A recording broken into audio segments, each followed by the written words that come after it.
Hello friends, it's Cassie at My Thoughts Literally, back again for another video. And yes, I am rocking the side ponytail. Thank you for noticing. So I'm here today with my Friday reads on the blog recap.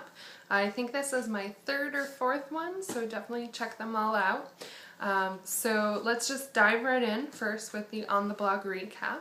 So this Monday I reviewed The Awakening of Miss Prim by Natalie San Martin Fenolera.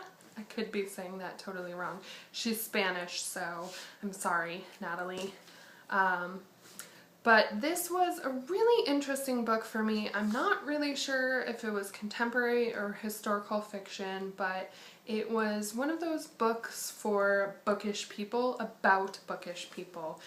So it was like a romance satire set in rural France. I really liked it. It was entertaining and engaging. So check that out, full review on the blog. And then on Tuesday, for Top 10 Tuesday, I gave you my Top 10 Bookish Confessions. And I know a lot of people were really entertained by my confessions, including my brutal honesty that I'm not very nice to my books. I sort of don't really treat them with care. So check out the full list on the blog. Link should be down below. And then also on Tuesday, to go with that video, I explained on the site here why I like spoilers. So if you haven't yet checked out my spoilers video, including some more confessions with specific books that I spoiled for myself, check that video out. Then on Wednesday, I did a feature that I like to do where I can recommend an adult book based on a young adult counterpart. So I actually did two books this month for that feature called Crossing Over. They were both Rainbow Roll themed. So first, I recommend, if you like Eleanor and Park, which is fantastic, I don't know why you wouldn't love this book, I recommend Juliet Naked by Nick Hornby. So these books both have very similar styles. There's punk rock influences, contemporary romances, with a lot of heartbreak. If you know anything about Nick Hornby, his writing style is very similar to Rainbow's. They both do a great job of balancing the harder moments in life with the more light and funny. This one is actually really similar to Landline, so if you liked Landline by Rainbow Roll, then I definitely suggest checking out Juliet Naked. It's sort of a similar love story years later, talking about sustaining a relationship. So definitely check out Juliet Naked. And then I also recommend, if you liked Fangirl by Rainbow Roll, and then I suggest College Girl by Patricia White. Not just because they both have girl in the title, but the characters are very similar. Coming of age story.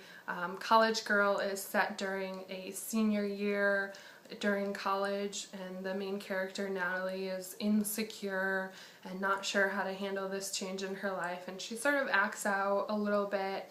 It says aged up a lot. There is some talk about sex and what to do about sex if you're not really ready, but it was a really good book, and I definitely recommend College Girl if you liked Fangirl.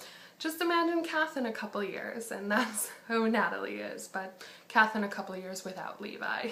So check those out, and check out that post. Link should be down below.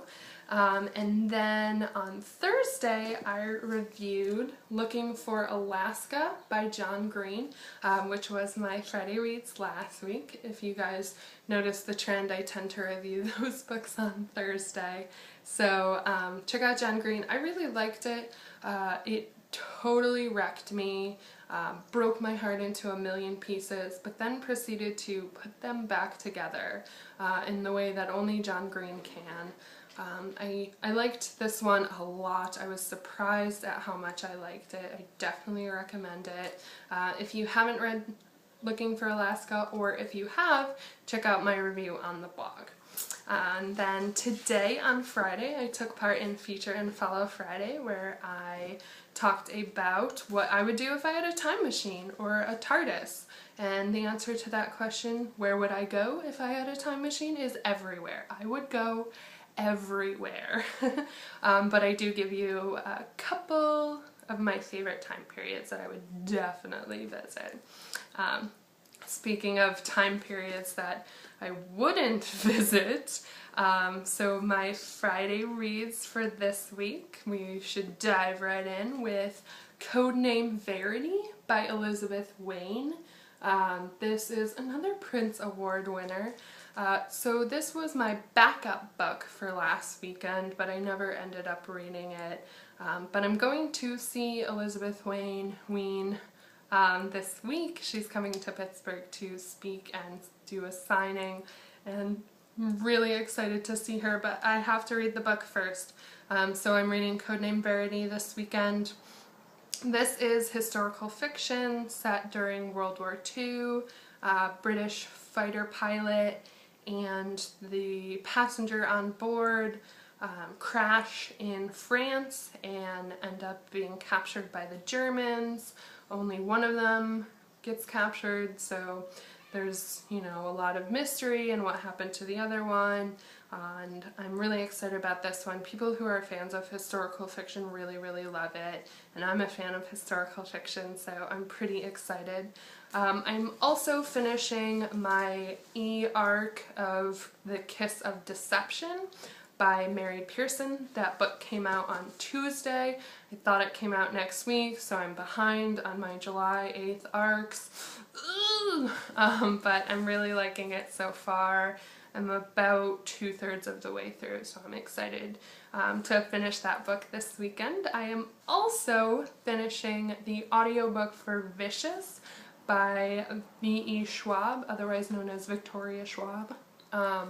I'm totally loving Vicious. I have gone about a week without listening to this audiobook, and I'm so close to finishing, and I cannot wait to finish. It's so good. I love these characters, so look for that review coming this week. So I will talk to you guys soon. Thanks for watching. Bye!